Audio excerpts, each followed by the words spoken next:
নমস্কার বন্ধুরা, আমার আজকের রেসিপি নতুন আলুর সাদা আলুর দম। আলুগুলোর খোসাগুলো আমি একটা ছুরি দিয়ে চেঁচে পরিষ্কার করে নিয়েছি। তারপর আলুগুলো টুকরো করে কেটে ধুয়ে পরিষ্কার করে নিয়েছি। কড়াইতে একটু সাদা তেল গরম করে নিয়েছি। এবার কেটে রাখা আলুগুলো কড়াইতে দিয়ে দিচ্ছি। আলুগুলো ভেজে নেব। যেহেতু সাদা আলুর দম রান্না করব, তাই আলু ভাজার সময় বা মশলা কষানোর সময় কখনোই হলুদ ব্যবহার করব না। আলু ভাজা হতে হতে মশলা তৈরি করে নিচ্ছি। চামচ পোস্ত নিলাম, চামচ মগজদানা, কিছু চিনেবাদাম নিলাম, তোমরা কাজু বাদামও ব্যবহার করতে পারো। আর 1 চামচ সামরিচ দিয়ে দিলাম। আগে এগুলো শুকনো গুঁড়ো করে নিচ্ছি। শুকনো মশলাগুলো গুঁড়ো করে নেওয়ার পর দিয়ে দিলাম 4-5টা কাঁচা লঙ্কা আর একটা টমেটো কুচি। ঝালটা তোমরা তোমাদের আন্দাজ মতো দিও। এবার অল্প জল দিয়ে পেস্ট করে নেব। চামচ জল দিলাম। মশলাটা তৈরি হয়ে গেছে, এখন রেখে দিচ্ছি। এদিকে আলুগুলোও ভাজা হয়ে গেছে, তুলে নিচ্ছি। আলু ভাজার কড়াইতে অল্প আর একটু সাদা তেল দিয়ে 1 চামচ মতো জিরে ফোড়ন দিলাম। 1 টুকরো দারচিনি, 2টো এলাচ, অল্প একটু জয়িত্রীও ফোড়নে দিয়ে দিলাম। দিলাম 1/2 চামচ হিং। ফোড়নটা একটু ভেজে নেওয়ার পর 1/2 চামচ আদা বাটা দিয়ে দিলাম। আদা বাটার কাঁচা গন্ধটা দূর করার জন্য আদা বাটাটা একটু ভেজে নিচ্ছি। এবার গ্রাইন্ডারে বেটে রাখা মশলাটা দিয়ে দিলাম। গ্রাইন্ডারে লেগে থাকা মশলাটা অল্প জল দিয়ে ধুয়ে দিয়ে দিলাম। ফ্লেমটাকে মিডিয়ামে করে দিলাম আর মশলাটাকে কষাতে শুরু করলাম।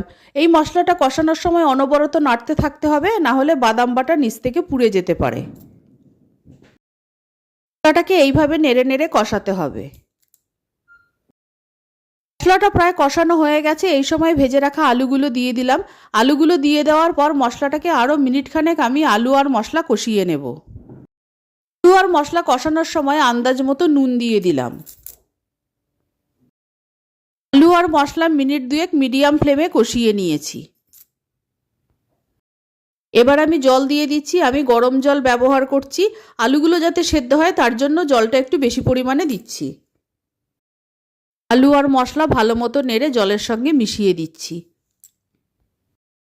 ছোট 1 বাটি জলে বড় 1 চামচ গুঁড়ো দুধ আমি গুলে নিচ্ছি। এই গোলা দুধটা ঝোলের মধ্যে দিয়ে দিলাম। দুধটা দেওয়ার পর আরেকবার ভালো করে নেড়ে দিচ্ছি। ফ্লেমটাকে হাই করে কিছুক্ষণ ফুটিয়ে নেব।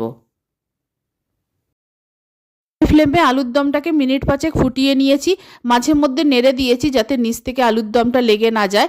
আলুগুলোও প্রায় সেদ্ধ হয়ে গেছে, নুনটাও ঠিক আছে, রান্নাটা প্রায় হয়ে এসেছে।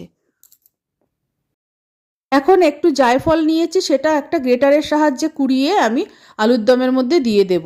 খুব অল্প পরিমাণেই জায়ফল দেব, তাতে আলুর দমের ফ্লেভারটা ভালো আসবে। নিরামিষ রান্নায় 1 চামচ ঘি দিয়ে দিলে স্বাদটা আরও বাড়বে। 1 চিমটি গরম মশলা দিলাম। 1/2 চামচ চিনি দিয়ে দিলাম। সব উপকরণ দেওয়া হয়ে গেছে। এবার মিনিট খানেক ফুটিয়ে নেব। নিরামিষ সাদা আলুর দম তৈরি হয়ে গেছে, নামিয়ে নিচ্ছি। আলুর দম পরিবেশন করার জন্য তৈরি হয়ে গেছে। আমার এই রেসিপি ভালো লাগলে অবশ্যই আমার চ্যানেলকে সাবস্ক্রাইব করার, লাইক করার, শেয়ার করার অনুরোধ রইল। আমার নতুন পুরনো সকল বন্ধুদের আন্তরিক ধন্যবাদ ও ভালোবাসা জানিয়ে আমি আমার ভিডিও শেষ করছি।